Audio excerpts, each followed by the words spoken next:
বন্ধুরা, তোমাদের তো শর্ট ভিডিওতে অনেক সবজি তোলা দেখিয়েছি। তোমরা রিকোয়েস্ট করার পর এবার একটা ব্রড ভিডিও নিয়ে চলে এসেছি তোমাদের সামনে, সবজি তোলার ভিডিও।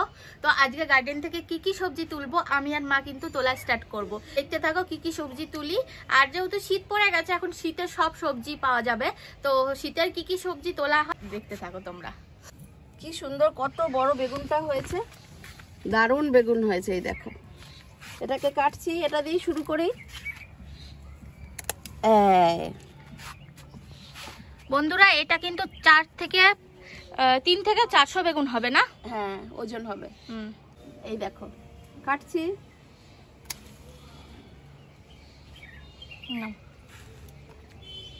মোটামুটি আমাদের গার্ডেনে প্রায় 3 থেকে 4 রকমের বেগুন আছে। হ্যাঁ, তো সবগুলোই মোটামুটি অল্প অল্প করে লাগানো। আর শীতকালে আমরা কিন্তু নতুন আবার লাগিয়েছি, সেগুলো এখনো বড় হয়নি বিশেষ। এগুলো আগের বেগুনের থেকেই কিন্তু গাছের থেকেই পাচ্ছি। যত্ন করে যদি গাছ খাবার দিয়ে, তাহলে কিন্তু 1 বছর অনায়াসে কিন্তু 1 বছর বেগুন পাওয়াই যাবে গাছ থেকে। তো তোমরা হাতে থেকো, দেখতে থাকো। দেখো বন্ধুরা, এটা হচ্ছে আরেক রকম জাতের বেগুন। আমরা যখন গার্ডেন থেকে বেগুন তুলি, প্রায় 1.5 কেজি 2 কেজি বেগুন আমরা তুলে নিই। বেগুন আর কেনাই হয় না। একটু গোল গোল বেগুন আছে, একটু লম্বা লম্বা বেগুন আছে, সব রকমই বেগুন আছে বাগানে। হ্যাঁ, ওই দেখো এটা।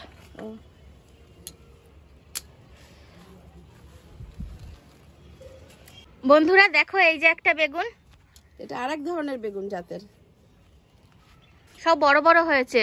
অ্যাকচুয়ালি আমাদের এখানে রাস উৎসব পালন হয়েছে, যার জন্য সবজি টবজি গার্ডেনে সেরকম আসা হয়নি বলে সেগুলো বড় হয়ে গেছে, তাই না? আর তারপরে হ্যাঁ, একদম ঠিক কথা। তারপর দেখো, আমাদের গাছগুলো কিন্তু এখনো পুরো সবুজ আছে। ঠিক আমরা যেভাবে যত্ন তোমাদের দেখাই, এভাবে তোমরাও যত্ন করবে, এভাবেই 1 বছর গাছ রেখে দিতে পারবে। তারপরে আবার ডালপাতা ছাঁটাই করে দিলে আবার দেখবে নতুন করে ভরে উঠবে। তোরা এই দেখো, একটা সাদা কাটা বেগুন দেখেছো? এই দেখো, এটা হচ্ছে আরেক জাতের বেগুন।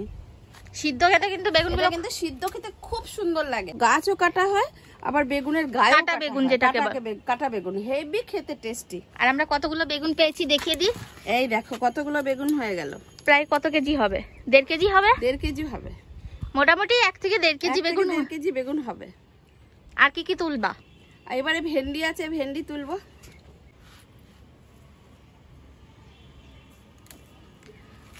তো আমাদের এখানে 3টে গাছ দেখো, ছোট ছোট 5 লিটারের জারের মধ্যে করে লাগিয়েছি, যেগুলো তেল আনা হয়, তাই না মা? হ্যাঁ, তেল আনা হয় 5 লিটারের জারে। বাতিল হয়ে গেছে, এই জিনিসটা কি করব, ফেলে দেবো না? এটার মধ্যে একটা গাছ পোতা যাবে। নিচে আরেকটা হয়েছে দেখো। হ্যাঁ, তুমি এগুলো আমার হাতে দিয়ে দাও। হ্যাঁ, দিচ্ছি। মোটামুটি অনেকগুলোই ভেন্ডি হলো, তাই না বলো? অনেকগুলো হয়ে গেছে, অনেকগুলো হয়েছে। আবার কিন্তু ছোট ছোট হচ্ছে, সেগুলো কিন্তু 2-3 দিনের মধ্যে আবার পাওয়া যাবে। এগুলো হয়ে গেছে, এই এখানে আবার হচ্ছে, আবার 2-3 দিনের মধ্যে ওগুলো বড় হয়ে যাবে। আমরা ভেন্ডিও কিনছি না, বেগুনও কিনছি না, লঙ্কাও কিনছি না, শিমও কিনছি না। এখন যেহেতু শীতকাল চলছে, লাউটা কিন্তু খুবই ভালো হয়। চাষবাসের লাউ দেখবে শীতকালেই বেশি পাওয়া যায়, আর শীতকালে কিন্তু সস্তা হয়। যার জন্য এই দেখো, আমাদের বাগানে কিন্তু একটা লাউ হয়েছে। এটাকে আর বড় করতে দেব না আমরা, কারণ যত বড় করব গাছটা তত নষ্ট হবে। তার জন্য আমরা ছোট অবস্থায়, দেখো আমরা তো ফ্যামিলিতে বেশি লোক না, তোমরা বুঝে শুনে নেবে। আমাদের যেহেতু ছোট কন্টেনারের মধ্যে অনেকগুলো লাউ গাছ দেওয়া আছে, তোমরা দেখতেই পাচ্ছো, তার জন্য আমরা লাউটাকে কিন্তু আর বড় করব না। আর আমরা যেহেতু জৈবভাবে করি, তার জন্য কিন্তু লাউটাকে বড় করতে গেলে অনেক কিছু দেয়া লাগবে, অনেক নষ্ট হয়ে যাবে, গাছের এনার্জি পুরোপুরি শেষ হয়ে যাবে। মা যেটা বললো সেটা অবশ্যই ঠিক। তো এই লাউটাকে কেটে নেব। আর তোমরা এইভাবে কিন্তু অবশ্যই টিপস গুলো ফলো করবে, দেখবে ফল কিন্তু অবশ্যই পাবে। কাটারি দিয়ে কেটে নেব। দেখো, এটা মোটামুটি আমাদের 4 জনের জন্য, আমরা তো ফ্যামিলিতে 4 জন আছি, তো আমাদের 4 জনের জন্য এনাফ এটা।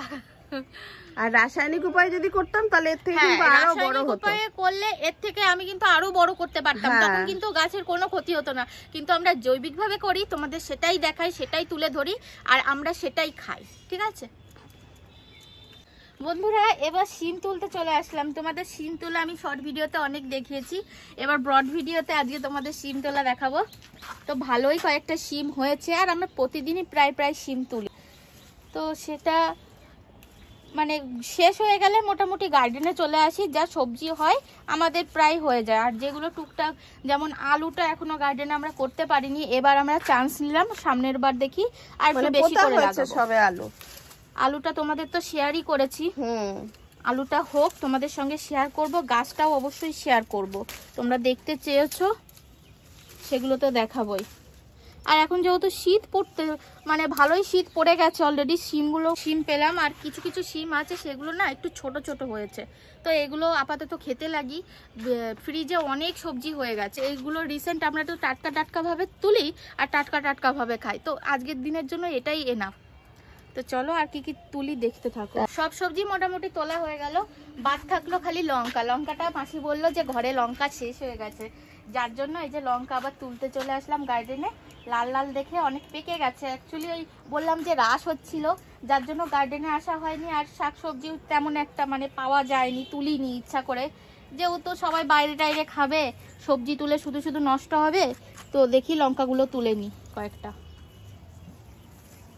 আর তোমরা কেউ একজন বেশ বলছিলা যে একটু দূরে যাও, কেউ একজন বলছিলা যে মরু গোলাপের একটাই ডাল হয়েছে সেটা কেটে দেবে কিনা। হ্যাঁ, সেটা কেটে দিলে পাশ দিয়ে দেখবে 1 সপ্তাহের মধ্যে দেখবে ছোট্ট একটা ব্রাঞ্চ বেরিয়েছে। তো আমার মতে একটা ডাল যদি থাকে আগার থেকে একটুখানি কেটে দাও, দেখবে পাশ দিয়ে ছোট ব্রাঞ্চ মতন বেরোবে। দেখো বন্ধুরা কি পরিমাণে লঙ্কা হয়েছে আর পেকে গেছে। দেখি একটা ঝুড়িতে রাখি, রেখে আবার তুলি। ঝুড়িতে এটা রেখে আসি, ওইখানে ঝুড়ি রেখে এসেছি। বন্ধুরা তোমাদের তো দেখিয়েছিলাম মূলো শাক দিয়েছিলাম, আদৌ মূলো হয়েছে কিনা জানি না, কারণ অনেক লেটে ফেলা হয়েছিল বীজ, যার জন্য আর মানে মূলো হয়েছে কিনা আদৌ জানি না, এখন দেখতে হবে মূলো হয়েছে। যাই হোক, খারাপ হোক ভালো হোক তোমাদের সাথেই শেয়ার করব। শাকটা কিন্তু মাস্ট ইম্পর্টেন্ট, শাকটা কিন্তু সবারই খুব প্রিয়, মূলো শাক ভীষণ প্রিয় সকলের। মূলো শাকগুলো রেখে কাটি, তাহলে কি অ্যাটলাস অনেকে লাগায় মূলো শাক খাওয়ার জন্য, মূলো খাওয়ার জন্য না, আমাদের প্রত্যেকে কিন্তু মূলো পছন্দ না, কিন্তু শাকটা খুবই প্রিয়। আমরা শাকের জন্য কিন্তু শস্য শাক লাগিয়েছি, মেথির শাক লাগিয়েছি, এমনকি ভেবেছিলাম মূলো শাকও খাবো। তো ভাবলাম যে দেখি 2-1টা মূলো করতে পারি কিনা, তো মূলো হয়েছে কিনা সেটা দেখি, আর শাকগুলো তুলে নিয়ে আপাতত যেগুলো কচি কচি আছে সেগুলো দেখেই তুলি। তো দেখো গার্ডেন করাই যে টাকা খরচা সেটা কোনো ব্যাপার না, মানুষের শখের দাম কিন্তু লাখ টাকা। আর আমরা গার্ডেন করে কিন্তু কোনো বেনিফিট আমরা চাচ্ছি না, আমাদের এটা শখের মধ্যে তোমাদের সঙ্গে একটু শেয়ার করছি। অনেকের শখ থাকে, অনেকে মধ্যবিত্ত হতে পারে, অনেকে একদম মানে গরিব ফ্যামিলি থেকে হতে পারে, তারা গাছ করতে পারে না, তারা কিভাবে লাগাবে গাছ তারা বোঝে না, তারা জানে যে কীটনাশক কিনতে কিনতে আমাদের টাকা অনেক শেষ হয়ে যাবে, যার জন্য শখটা মানে চাপা পড়ে যায়।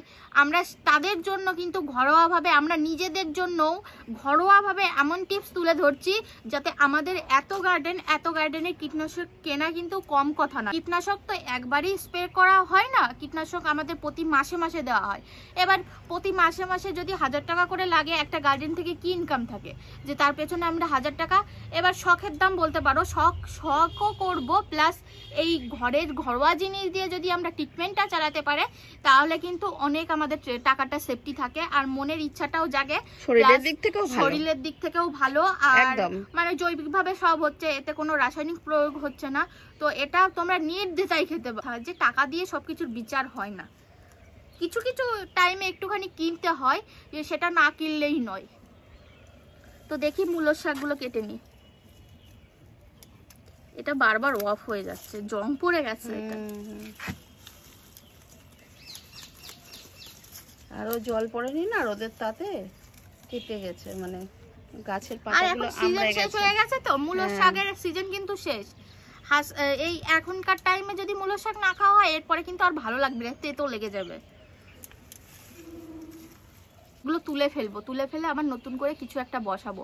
তোমরা সাথে থেকো আর দেখতে থেকো কি বসায় এটার মধ্যে।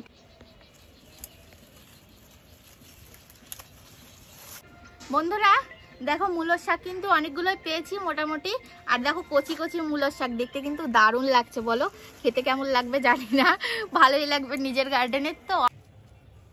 আগার থেকে তুলে রাখলে না আবার নিচে থেকে আবার ফোটন হয়, নিচ থেকে হবে, আবার শাক খাওয়া যাবে, আবার এই দেখো বীজ হয়ে গেছে অনেক এরকম, এই বীজগুলো তোমরা তুলে রেখে দেবে, এটা একটা টিপস, কিন্তু যারা মনে করছো যে আমরা এই ডাটা পুরোটাই তুলে ফেলবো, তা না করেও তোমরা এই বীজগুলো শুকিয়ে আবার এই মাটির মধ্যে পড়লেই কিন্তু এর থেকে আরো আবার আগার হয়ে থেকে যাবে। ভাগো মা, একদম আগার থেকে। হ্যাঁ ব্যাস, আর লাগবে না।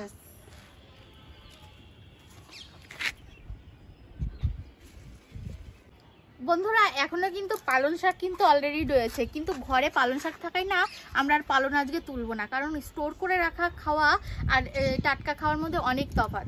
তো ভাবছি যেদিন খাবো সেদিনই তুলে তোমাদের সঙ্গে শেয়ার করব।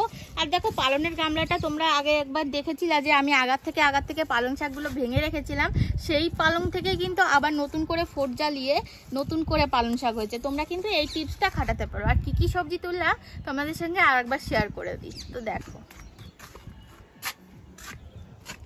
এই দেখো তুলেছি মূলোর শাক, আছে কয়েকটা লাল শাক, বেড়ে গেছে। হ্যাঁ মূলোর শাক তুলেছি, কয়েকটা লাল শাক তুলেছি, দেখো কত বেগুন তুলেছি, ঠিক আছে, কাটা বেগুন টেগুন দিয়ে, একটা লাউ তুলেছি, কয়েকটা ভেন্ডি তুলেছি, আর এই যে কাঁচা লঙ্কা তুলেছি। তো কেমন লাগলো ভিডিওটা অবশ্যই কিন্তু কমেন্ট করে জানিও, আর সাবস্ক্রাইব করে পাশে থেকে যেও।